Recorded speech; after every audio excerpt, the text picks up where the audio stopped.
What's the Grape Explorer talking about today? I get so excited when I find wines that I've never heard of. And when I say that, I'm not talking about just the area or the region. I'm talking about the producer.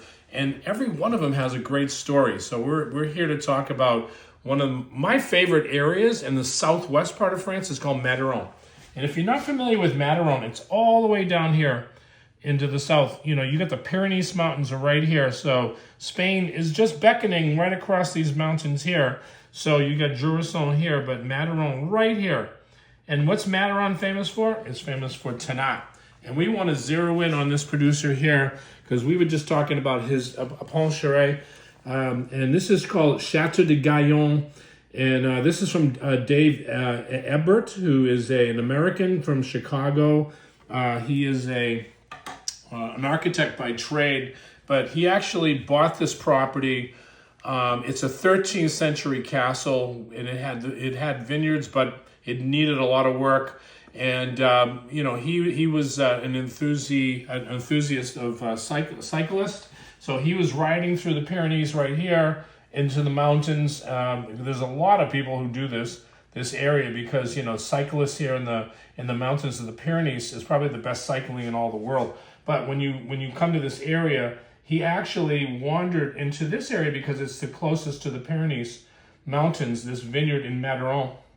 And when he saw this vineyard, he absolutely fell in love with it. And his goal, you know, according to the research that I did, his goal was to really just sell the grapes. He really didn't want to get to the effort of really making wine and everything like that. But you know what? He really said, you know, I've got such great fruit here. Why am I selling these grapes to the co-op? Why don't I just make wine, you know, here? So this is a 2010. I am going to explain why we are tasting a 2010. But this is 70% Tannat grape, 10% Cabernet Franc, 10% Cabernet Sauvignon, and 10% Fer Servadou, which is another grape we talked about in the Gaillac region in southwest France.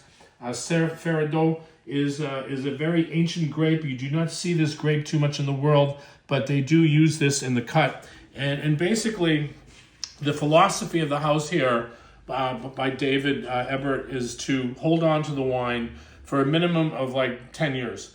And basically, he's just releasing now the 2015. Now, you know what that means. These wines are ferocious. And when I say that, Tannat is one of the biggest wines in the world. You see this grape in Uruguay now. We talked about that earlier, that's the grape now that's emerging in South America in Uruguay. And it's a really interesting grape. But this is where it came from. Tannat is, when I say fierce, ferocious, it's got the tannic structure is just over the charts. And basically, this is one of the hardest edged wines. So it needs that much time. I mean, think about it. He holds back these wines for 10 years in the bottle before release, and then he feels like, okay, now they're ready to sell. But guess what? We got his 2010 here, and this was quite a treat. We want to hats off to Ennio, who's his export manager, for sharing this with us and saying, you know, David, I would love you to do a video on this wine and share this with your followers, because we really think this is a true secret of, especially not only Madiran in France. Where can you have a 2010? And these wines will fall under $40 a bottle. And when I say that, you know, of course, you know, they're looking for someone to import this wine.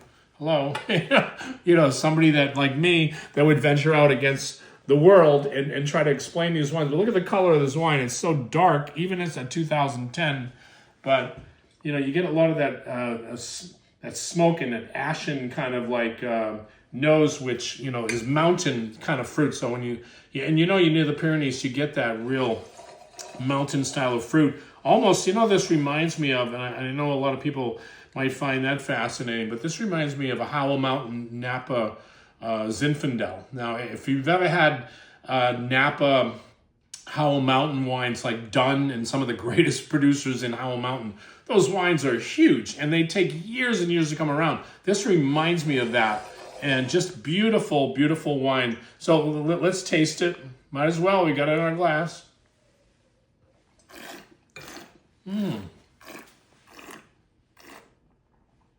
Oh, silky.